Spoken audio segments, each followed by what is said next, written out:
All right, let's start with the Iranian issue. Dr. Martin Sherman, the founder and CEO of the Israel Institute of Strategic Studies, is with us. Hi, Dr. Sherman. Thank you so much for joining us today. Thank you for the invitation. Good to be with you. Okay, we've heard reports about all kinds of warfare that is going on against Iranian targets in Syria. So let's start from the beginning. Why and how did Iran get to the point where it has military bases in Syria? Well, I think the roots of that are in the Syrian civil war, when there was a great expectation or fear, depending which side you were on, that the Assad government would fall. The Assad government has always been a staunch ally of Iran, because the Alawites have some sort of affinity for the Shiite sect within Islam. As you know, in Islam, the two major sects are Sunni and Shia, and the Alawites, who were the ruling sect for decades in Syria, were allied with the Shia sect, and so there was an ongoing partnership or affiliation between Tehran and Damascus, which also flowed into Lebanon with the Hezbollah, the Shia terrorist organization in Lebanon. And at one stage in the civil war, Assad was in a very bad situation, but the Russian air action and the Iranian ground troops managed to turn the tide, and now Assad is more or less in control of most of the country. Although there's still a simmering resistance there, which sometimes bubbles over. But by and large, he owes his continued hold on the reins of power to the Iranians. But I must say now that might be becoming a little bit costly for him, because Israel has been determined not to let the Iranians set up a dominant, permanent military presence in Syria, and continued Israeli attacks, or attacks attributed to Israel, have been inflicting a heavy cost on the Syrian regime as well. Okay, we'll talk about that in a moment, but I want us to see the map. Excuse me, there's a map showing the Middle East and the distance between Iran and Syria, and we can see that there's a gap there. And I understand that in the last few years, the Iranians have tried to maintain what we call the terrestrial corridor between Iran to Syria. Is that correct? And what is exactly going on there right now? Well, the idea was to have a land bridge from Iran to Syria and then to the Mediterranean coast, to give it access to the Mediterranean coast. There's been a lot of fierce fighting going on there. At one stage, it seemed that there'd be quite a real possibility that the Iranians would be able to establish this. But I think that's been pushed back a little bit now, among other things, because of the severe economic situation in Iran, which has left far less resources for them to channel towards overseas adventures. So you're saying a land connection to the Mediterranean is an Iranian asset, even regardless to the situation in Israel and their willingness or their ambition to hurt Israel. Is that correct? Well, I'm sure that it has strategic implications for Iran, apart from Israel. Of course, for Israel, Iranian presence in Syria, especially close to the border, has been considered unacceptable. And so I think Israel will do everything in its power, both in overt means and covert means, to prevent that. And in terms of both diplomacy and military action to prevent it. We've seen Israel striking convoys deep into Syria. And so I think for Israel, and Israel and Iran basically have opposing strategic aims here. And I don't see that there's much room for compromise. If one achieves a strategic aim, the other will lose their strategic aim, and vice versa. So I don't see much room here for compromise between Iran and Syria. But I think probably the thing that will decide the conflict more than anything, are not periodic bombing raids by Israel or cyber attacks on Iranian installations. I think what will ultimately decide the fate there is the economy and the socioeconomic conditions, because Iran is really, I think, in a really bad position. I mean, the real is devalued, the Iranian currency is devalued about 60% since the Americans have imposed renewed sanctions. Youth employment is reaching 40% over. That's official figures. Many people doubt that the official figures are right and probably understate the conditions there. You have a terrible water crisis, which is going to have far-reaching implications for the whole of Iran, and people are predicting millions of people moving from the rural areas where there'll be no water to sustain agriculture into already overcrowded cities. There's a lot of ethnic tension as well. So Iran has a lot to worry about, and there's less and less patience in the Iranian public for foreign adventures and the diverting of resources to the Islamic Revolution, rather than for dealing with domestic issues at home. And I think in many ways, if you look at North Korea, North Korea was a country that for years withstood the sanctions with terrible cost on the civilian population. But I'm not sure that that's the kind of thing that Iran could endure, because basically there's a far more developed civil society in Iran, and you'd probably find far more resistance to the regime as things get worse and worse in Iran than you would in North Korea. You don't really see much. But I think, though we haven't seen much success. We see every few years we see the riots and the uprising of the people, but eventually it comes down in some way or another. Do you think that perhaps this time things might be different in Iran? I think eventually, sort of oppressive regimes generally only have so much lifespan. We've seen that in Romania, we've seen that around the world. Of course, in the Arab world, you've seen oppressive regimes fall only to be replaced by more oppressive regimes. But I think that there is a non-negligible chance that the regime will be replaced. I wouldn't say immediately, but in the foreseeable future. I don't see much chance of regime reform. I don't think this is a regime that can reform itself. But I think it is a regime that might be replaced. I mean, who would have thought the Shah would have fallen? And he did very easily. So I don't think that this is a regime that has got a guaranteed interminable hold on power there. You mentioned the Israeli activities in Syria with regards to the Iranian presence there. I'm wondering how, and you mentioned the sanctions, and I was wondering how is, if at all, the United States is involved in this military or other operations that are done with regards to the Iranian, the Syrian location. I don't think Israel should count on large-scale American military involvement. It's America's barely managed to extricate itself from two rather unfortunate or not very successful military operations, one in Iraq and one is still going on in Afghanistan.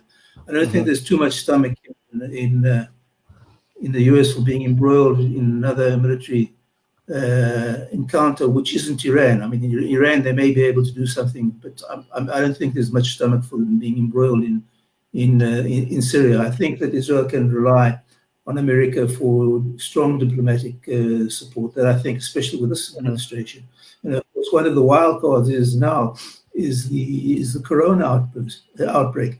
Not only in Iran, where it's having very, very bad effect, but in America as well.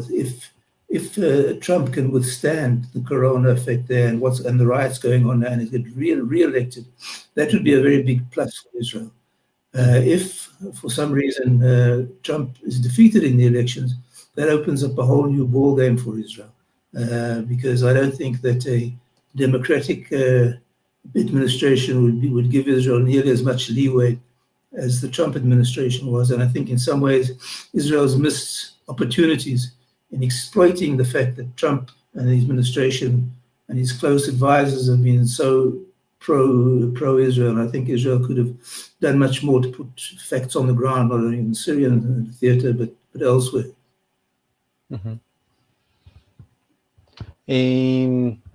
Okay, let's talk a little bit about the cyber situation. So there are reports that an Iranian cyber attack on the Israeli desalination facilities had taken place.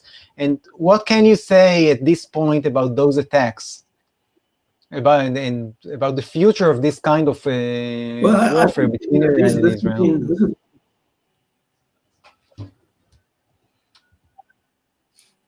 Well, as the head of the Israeli cyber division, Syria, this is perhaps the beginning of a new era, because Israel is a very sophisticated society. There's a lot of sophisticated installations, and these are, by their very nature, dependent on computer systems and cyber infrastructure.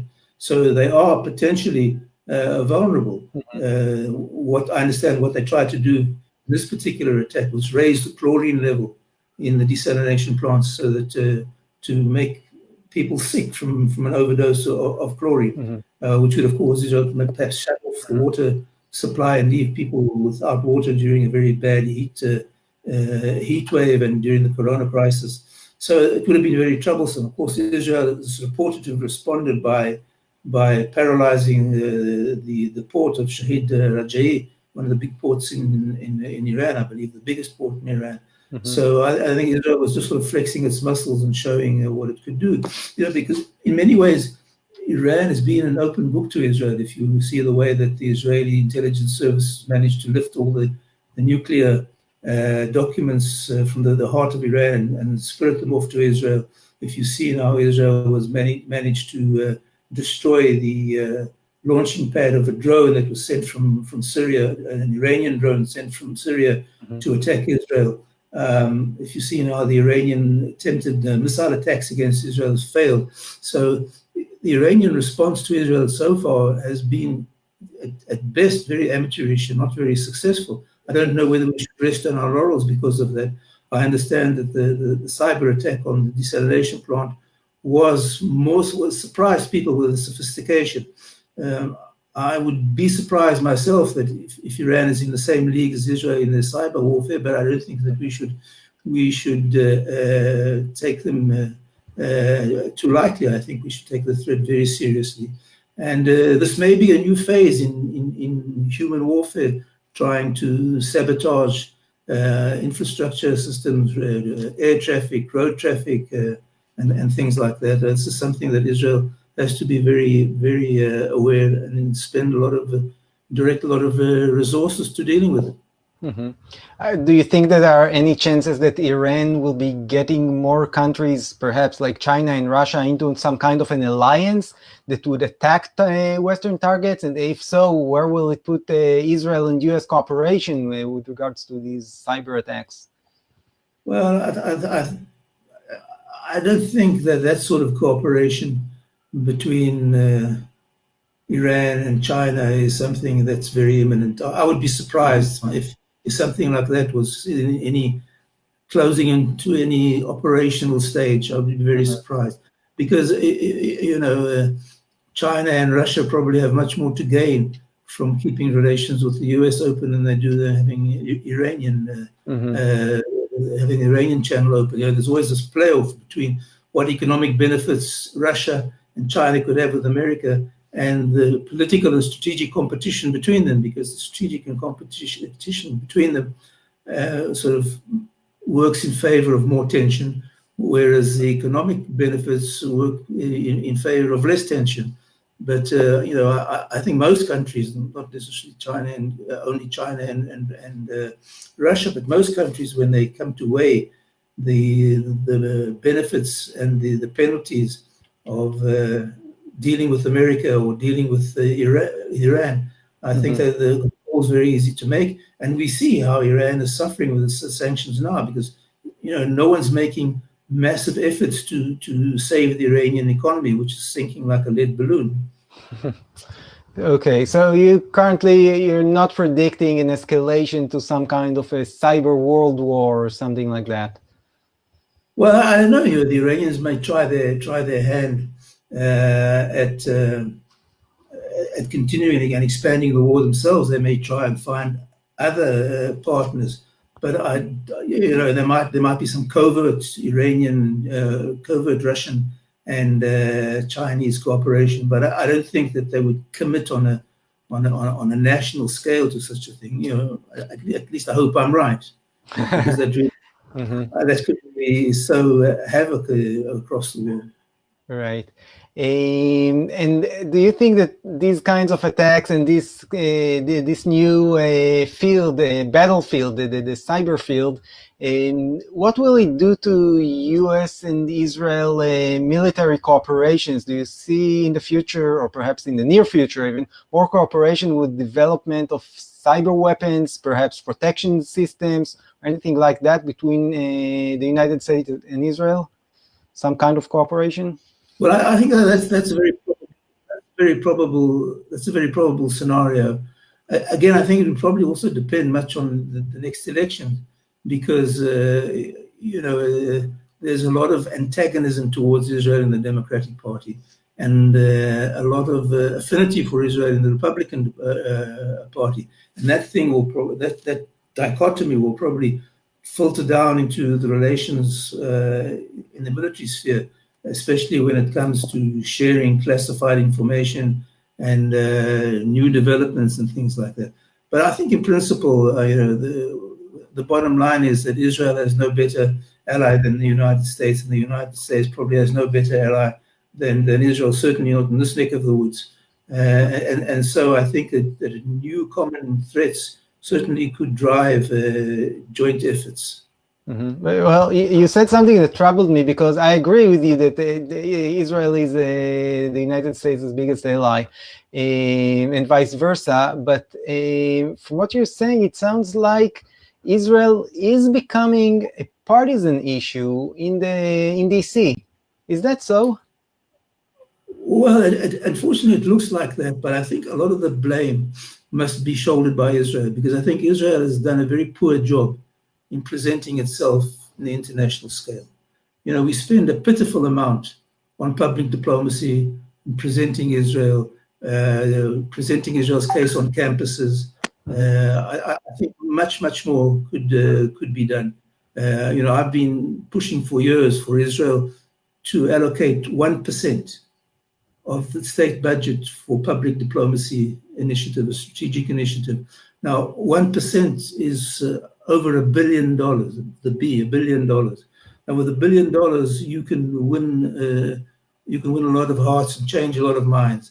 I mean, there should be an Israeli offensive on the US campuses and European campuses as well, explaining, that the Israel's case. I think that Israel has to be far more forceful. It's perhaps be diverging a little from the Iranian issue, but I think Israel has to be very forceful in confronting the Palestinian narrative, even delegitimizing the Palestinian narrative, because the delegitimization of Israel is a function of our conflict with the Palestinians. No one wants to boycott Israel because they think we have bad beaches and poor restaurants and ugly women. They want to boycott Israel mainly because they think we're treating the Palestinians badly. And I think that a lot of efforts have to be focused on changing the mindsets internationally as to who the good guys are in that battle. And I think that would go a long way towards giving the pro-Israel Democrats ammunition to push back the anti-Israel rivals within the party. So just your question, I think that Israel is in some extent becoming a partisan issue, but it shouldn't, because if you are a liberal and you cherish things like social diversity and religious freedom and gender equality, you should be supporting Israel and opposing the Palestinians, especially So I think Israel has done a very poor job in presenting its case. And I'm spending a lot of my time and with the meager resources at my disposal, trying to bring this message across both to Israeli advocates abroad and to decision makers here. Right. And yeah, well, that's something for the new foreign minister Gabi Ashkenazi to think about and take care of, because it is definitely the Israeli public diplomacy lacks a lot of budget and manpower. Well, Dr. Martin Sherman, that's about as much time that we have today. And thank you so much for joining us, Martin Sherman, the founder and CEO of the IISS. Thank you. Thank you for having me.